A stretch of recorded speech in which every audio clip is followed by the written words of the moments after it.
It's April 29th, 1961, and Dr. Leonid Rogozov is having a really bad day. The Soviet doctor was feeling weak, had a fever, had malaise, nausea, and pain all over the right side of his abdomen. All signs pointed to him having appendicitis. But that was not all. He was the only physician on the Soviet Antarctic expedition. He was 9,000 miles from home, 1,000 miles from the nearest research station. There was no access to an aircraft, and even if there was a blizzard happening. So yeah, Rogozov wasn't having the best of days. Rogozov knew his appendix could burst at any time, and if that happened, it would almost certainly kill him. And while he considered his options, his symptoms got worse. The following day, signs of localized peritonitis became apparent, and his condition worsened considerably by the evening. "I did not sleep at all last night. It hurts like the devil. A snowstorm whipping through my soul, wailing like 100 jackals," he wrote in his diary. "Still no obvious symptoms that perforation is imminent, but an oppressive feeling of foreboding hangs over me. This is it. I have to think through the only possible way out, to operate on myself. It's almost impossible, but I can't just fold my arms and give up."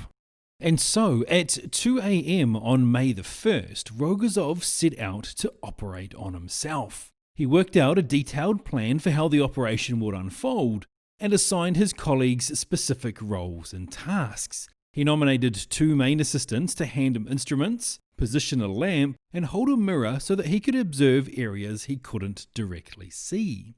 He wrote later, "My poor assistants, at the last minute I looked over at them. They stood there in their surgical whites, whiter than white themselves." A general anesthetic was, of course, out of the question, so a solution of Novocaine was used as a local anesthetic in his abdominal wall.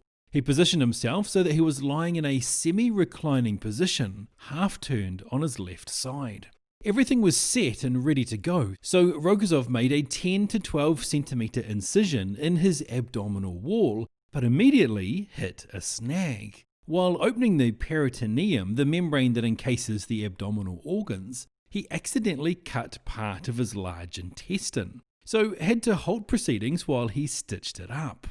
About 30 to 40 minutes after the start of the operation, Rogozov began to experience general weakness, and nausea developed, so he had to keep taking short pauses for rest so that he wouldn't pass out. He then exposed his appendix, which, according to his report, was found to have a dark stain at its base, and it was estimated that it would have burst within a day. The appendix was cut out and antibiotics were applied directly into the cavity. At around 4 a.m., the operation was complete.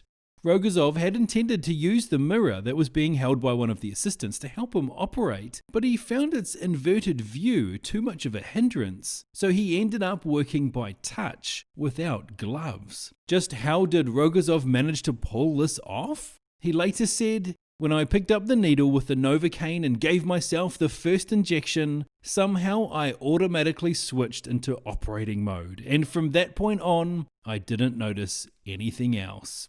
After the operation, the signs of peritonitis began to fade and the general condition of Rogozov improved. His body temperature returned to normal after 5 days, the stitches were removed after 7 days, and 2 weeks after the operation, he resumed his regular duties. The self-surgery captured the imagination of the Soviet public at the time. Rogozov returned home a national hero, and his incredible story was a powerful tool for the Soviet propaganda machine. Later in 1961, he was awarded the Order of the Red Banner of Labour. Rogozov shunned the publicity though, and went back to his hospital and resumed his career. Rogozov's son, Vladislav, looking back at his father's legacy, believes it is one of inspiration. If you find yourself in a seemingly desperate situation when all the odds are against you, even if you're in the middle of the most hostile environment, do not give up. Believe in yourself and fight. Fight for life.